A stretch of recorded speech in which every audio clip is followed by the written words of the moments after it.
Welcome on into the Josh Reese Show. I am your host, Josh Reese, and this video is going to be breaking down Nene's season with the Houston Rockets and what we could expect from him for next year. Before we get into the show, I would ask you to follow my friends over at Countryside Massage here in Conroe, Texas.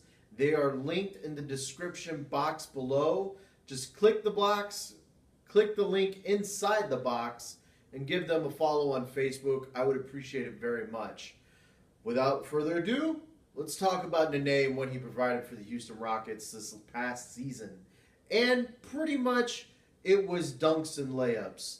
Nene was, I don't want to say fantastic, because he wasn't amazing, but he was really, really damn good. And I'll be honest, when he came into the Houston Rockets, coming off his 14th season, I wasn't exactly sure how much Nene had left. But he ended up having a lot left. He played way beyond his contract that the Rockets gave him. The Rockets paid him, they gave him a one-year contract for, what was it, $2.8 million? Nene way exceeded that. And with the three-center rotation between him, Clint Capella, and Montrezl Harrell, it became one of the strengths of the team. It was definitely the deepest position on the Rockets. While Mike D'Antoni in the playoffs might have not used Montrezl Harrell when Nene went down, we'll get to that in a minute. But during the regular season, the center position was definitely the deepest on the Rockets, and pretty much it was Nene having a revival to his career. Now, what led to Nene having a revival to his career? Well, a large part of that had to do with him playing a more, I don't want to say minor role, but it was a more subdued role in the Rockets. Being the second man instead of a guy that a team is really leaning on kind of helped Nene kind of longevity, give him a more long career.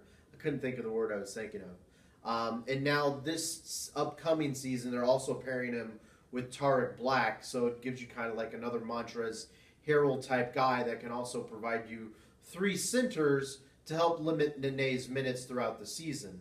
Nene, throughout the season, played a little over 1,100 minutes. It wasn't a career low for him, but it was definitely around, I think the year before in Washington, he played like 1,000 minutes. So it was around that area. I think that's probably going to be a good mix for the Rockets going forward, is somewhere around 1,100, 1,000 minutes, something like that.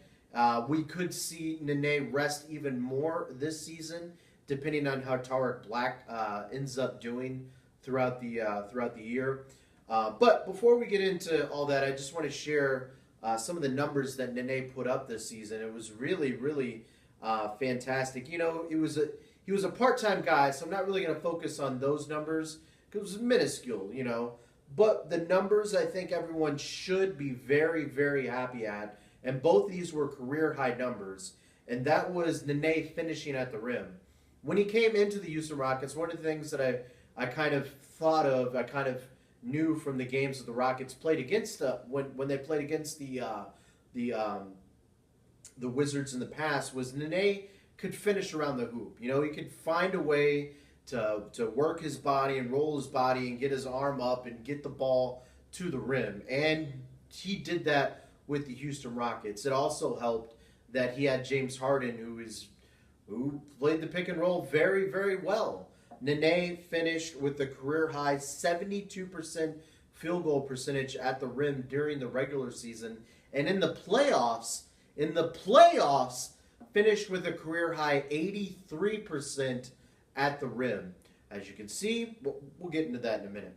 But Nene has played with some really good point guards in the past. Chauncey Billups, Andre Miller, John Wall. But the connection that he had with James Harden, and not really James Harden and Nene so much, James Harden with the center position.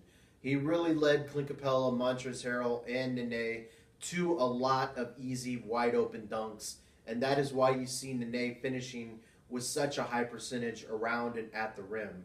Nene was definitely a very good offensive player for the Houston Rockets. And the Rockets also lauded his defensive presence as well. They liked the body that he had in the low block. They liked that he was able to be a little bit of a rim protector. Not the same kind of skying for block shots like Clint Capella, but he was able to keep people out of the paint. And that was something the Rockets needed down the stretch. So a big reason why the Houston Rockets brought him back is because he fit the system offensively and defensively to a T. Now, I do want to mention Nene in the postseason, and that's when we saw Nene at his absolute best. He saved his best for last, as I mentioned, shooting 83% at the rim in the playoffs. And during the Thunder series, you could say that Nene might have been the only reason the Houston Rockets got past the Thunder. When you had the Thunder and the Rockets playing, the starting units were pretty much on the same level. But when the Rockets went to their bench and the Thunder went to their bench, the Rockets' bench was way up here, while the Thunder gave them absolutely nothing, and most times even negative. So Nene was a big reason why the Rockets' bench in the playoffs was fantastic. And he would end up having to leave the playoffs because of a left torn abductor, I believe it was. And the Rockets would lose the final two games that Nene missed against the San Antonio Spurs. They would win the game that he went down in, but they would lose the last two games. Was it because Nene was on the bench? Was it because Nene was hurt? Was it because Mike D'Antoni wouldn't adjust his playoff rotations? Was it because James Harden? The world will never know. But we do know if Nene would have been healthy, the Rockets would have had a much better chance to nonetheless at least compete in those final two games. So Nene was really good for the Houston Rockets. And in the offseason and during free agency, the Rockets ended up signing him to a 3-year contract. They tried to bring him back for a 4th year. The NBA wouldn't allow it because they're a bunch of dummies and whatever. The 38 rule, I don't want to get into that. We've already talked about this before in other breakdown videos. But he will be back for another 3 seasons, and I think that Nene is going to be a very big contributor for the Houston Rockets over these next 3 years. Tariq Black is only going to be around for 1 year, but he could be around for another couple years too, depending on how they view Chinanu Onuaku going forward. But Nene and Clint Capella seem to be a good duo going forward, and it is nothing but good news to have Nene around as Clint Capella is continuing to develop. It seemed like Nene and Clint Capella had a little bit of a bond last year, and Capella started learning a lot of things from Nene. And maybe some of Clint Capella's defensive presence that we saw in the playoffs was a direct result from the mentoring he got from Nene. Who knows? That's something I'll try to find out this season. I will try to follow up with that. But as we've seen, Nene, he looks to be in very good shape from his Instagram videos. The Rockets would not have signed him if they believed that this left torn abductor muscle was going to be any problem. But they apparently are very comfortable with Nene's health going forward, signing him to a 3-year deal. So they must be very comfortable with him. One of the things I was kind of interested in was I did not know, or I did not realize at the time, I'm sure somewhere in my brain I knew this, but I did not immediately realize that Nene and Yao Ming were drafted in the exact same draft. Nene is still playing. That's insane. Yao Ming, of course, was drafted number 1. Nene was drafted.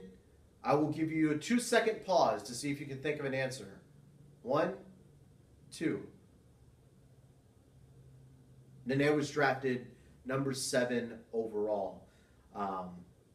Very interesting, I thought. Back in 2002, Nene was drafted, and he's been playing ever since. That is insane. Hats off to you, Old Man Nene. Old Man Nene is still playing very high-level basketball.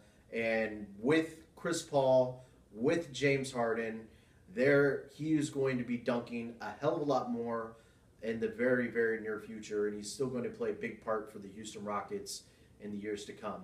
So that's pretty much all I got in this video. I appreciate you for giving it a watch. If you enjoyed this video, please give it a like, and please feel free to share it with any other Rockets fans that you know out there. I would appreciate that.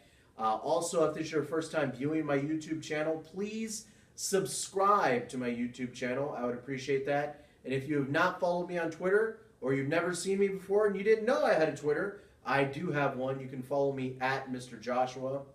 And lastly, please follow my friends over at Countryside Massage here in Conroe, Texas. Once again, they're linked in the description below.